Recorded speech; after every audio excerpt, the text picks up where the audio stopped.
আসসালামু আলাইকুম। সম্মানিত ভিউয়ার্স, কেমন আছেন? আশা করি ভালো আছেন। দীপ্তরাজা ইউটিউব চ্যানেলের নতুন আরেকটি এপিসোডে আপনাকে স্বাগতম। আজকের এই এপিসোডে আমরা আলোচনা করব লাভবার্ড পাখিকে কোন ভিটামিন প্রোভাইড করা ভালো এবং কখন কখন পাখিকে ভিটামিন প্রয়োগ করতে হবে। আমরা যারা শখ করে 2-1 জোড়া লাভবার্ড পাখি পালন করি, আবার অনেকেরই অল্প পরিমাণ পাখি রয়েছে, কিন্তু বাজারে যে ভিটামিন বা মাল্টিভিটামিনগুলো পাওয়া যায় সেগুলো অনেক বড় এবং দাম অনেক বেশি। তাই আমরা যারা অল্প পরিমাণে লাভবার্ড পাখি পালন করি, এই পাখিগুলোর জন্য এত বেশি দামের ঔষধ ব্যবহার করতে পারি না। আর যদি কখনো করিও তাহলে অনেক বেশি অপচয় হয় বা খরচ হয়ে যায়। এই অপচয় থেকে বাঁচার জন্য আজকে আমি আপনাদের সাথে একটি ভালো মানের ভিটামিন এর কথা শেয়ার করব।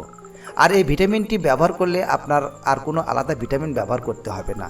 এবং আপনারা যারা অনেক কম পরিমাণে পাখি রয়েছে, শখ করে 2-1 জোড়া লাভবার্ড পাখি পালন করেন, এবং যাদের অনেক বেশি পরিমাণে পাখি রয়েছে, তারাও এই ভিটামিনটি সহজে ব্যবহার করতে পারবেন।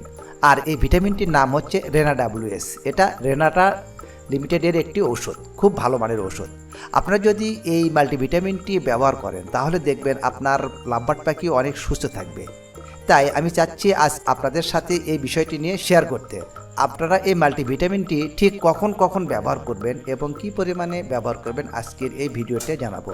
তো তার আগে ছোট্ট একটা রিকোয়েস্ট, এখনও আপনারা যারা আমাদের এই চ্যানেলটি সাবস্ক্রাইব করেন নাই, অবশ্যই চ্যানেলটি সাবস্ক্রাইব করবেন, এবং অলরেডি যারা সাবস্ক্রাইব করেছেন তাদেরকে জানাই অসংখ্য অসংখ্য ধন্যবাদ।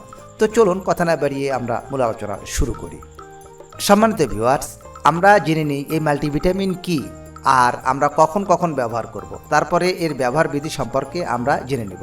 বিশেষ করে যখন ঋতু পরিবর্তন হয়, অর্থাৎ হঠাৎ করে গরম চলে আসে, আবার হঠাৎ করে ঠান্ডা চলে আসে, অর্থাৎ আবহাওয়া চেঞ্জ হয়, যখন এই ঋতু পরিবর্তন হয় তখন আমরা এই রেনা WSটি ব্যবহার করব।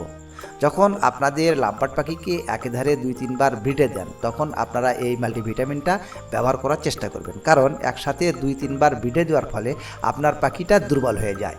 আর পাখির শরীর যদি দুর্বল হয়ে যায় তখন আপনারা এই মাল্টিভিটামিনটা ব্যবহার করার চেষ্টা করবেন। এছাড়াও অনেক সময় দেখা যায় যে অনেকবার বাচ্চা নেওয়ার ফলে আপনার পাখির ফিটনেস চলে গেছে, অর্থাৎ পাখির ফিটনেস ভালো নেই, দেখা যাচ্ছে যে বুকের দিকে ফুলে গেছে অথবা পেটের দিকে ফুলে গেছে, তখন বুঝবেন আপনার পাখিকে ভিটামিন ক্যালসিয়ামের অভাব রয়েছে।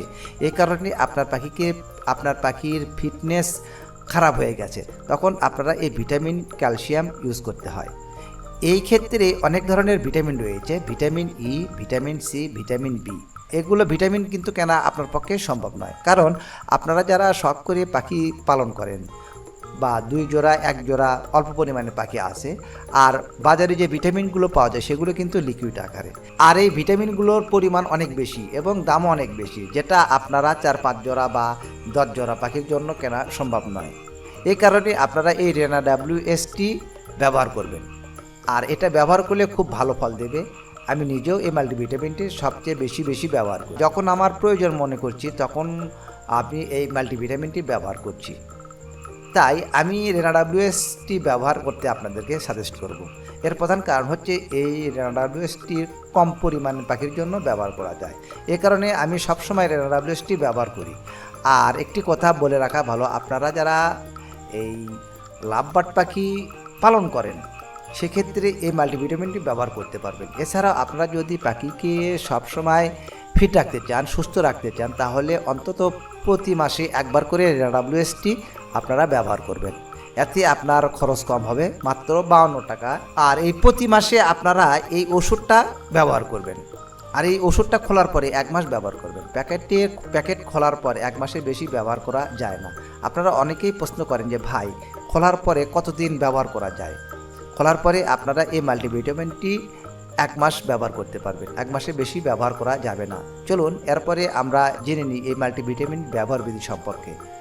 সম্মানিত ভিউয়ার্স, এই মাল্টিভিটামিনটির প্যাকেট 10 গ্রামের হয়ে থাকে, আর এর ব্যবহার পদ্ধতি হচ্ছে প্রতি 10 লিটার পানিতে 1 গ্রাম ব্যবহার করতে হয়। অর্থাৎ আপনারা বুঝতে পেরেছেন ওষুধ এর পরিমাণ কত কম দিতে হয়।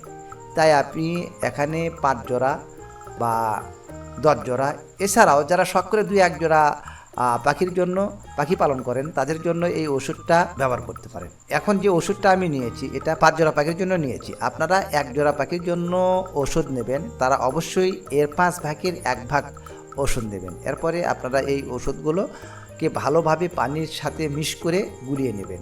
পানিতে গুলিয়ে নেওয়ার পরে আপনারা পানির ফিল্টারে ওষুধগুলো দিয়ে দেবেন।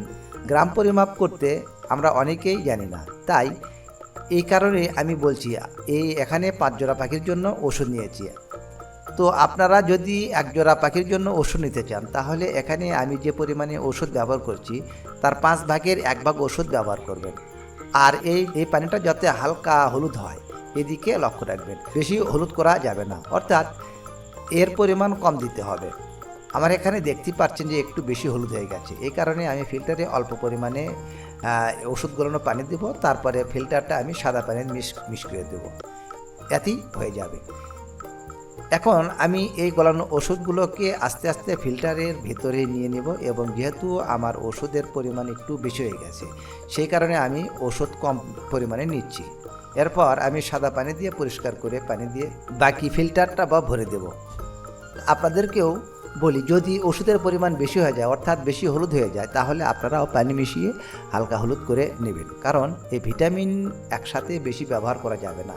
এছাড়াও সব পাখির বাচ্চা আছে, এছাড়া যেসব পাখির বাচ্চা আসে সেই পাখিগুলো কিন্তু বেশি পরিমাণে পানি খায়। আপনারা খেয়াল রাখবেন এই ওষুধগুলো পাখিকে দেওয়ার 5 থেকে 6 ঘন্টার বেশি রাখা যাবে না, অর্থাৎ এই গলানো ওষুধটা আপনি 6 ঘন্টার বেশি ব্যবহার করতে পারবেন না। মাত্র 6 ঘন্টা আপনি খাঁচায় এই ওষুধগুলো রাখবেন, তারপরে এই ওষুধগুলো সরিয়ে পরিষ্কার পানি দিয়ে দেবেন। আপনাদের যাদের পাখি দুর্বল হয়ে যায়, আবার দেখা যায় অনেকের পাখি সবগুলো ডিম ফোটে না। শুরুর দিকে 4-5টা বাচ্চা হতো, কিন্তু এখন এক নাগারে 4-5টা বিটে নেওয়ার পরে এখন আর বাচ্চা বেশি হয় না বা বেশি হচ্ছে না। 2-1টা বাচ্চা ফুটছে, বাকি ডিমগুলো নষ্ট হয়ে যাচ্ছে। আপনারা পাখিকে 15 দিন রেস্ট দিয়ে এই রেনা WST ভিটামিন টি 5 থেকে 7 দিন খাওয়াবেন। পরবর্তীতে আপনার পাখি আরও বেশি ডিম বাচ্চা করবে।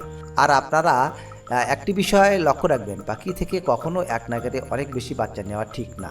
যদিও ভিটামিন ইউজ করলে পাখি থেকে অনেক বেশি এক নাগারে বাচ্চা নেওয়া যায়, তখন আপনারা যারা এই শখ করে পাখি পালন করেন তারা চেষ্টা করবেন যাতে 2 থেকে 3 বারের বেশি এক নাগারে বাচ্চা নেওয়া না হয়। কারণ বেশি বাচ্চা নিলে বা বেশি বাচ্চা নিলেও কিন্তু তেমন একটা ভালো হয় না, এবং বাবা মার শরীর কিন্তু খারাপ হয়ে যায়। এই কারণে আপনারা চেষ্টা করবেন কম পরিমাণে বাচ্চা নেওয়ার জন্য। আর মাঝে মাঝে অন্তত মাসে একবার আপনারা এই ওষুধটি ব্যবহার করবেন, আপনারা সবাই ভালো ফল পাবেন। সম্মানিত ভিউয়ার্স, এরপরে আপনারা কোন বিষয় নিয়ে ভিডিও চান সেটা আমাকে কমেন্ট বক্সে জানিয়ে দিবেন, আর আমি অবশ্যই বিষয়গুলো নিয়ে ভিডিও আপলোড করার চেষ্টা করব। আজকের ভিডিও দীর্ঘায়িত করব না, আজকের ভিডিও এই পর্যন্তই। সকলে ভালো থাকবেন, সুস্থ থাকবেন। আল্লাহ হাফেজ।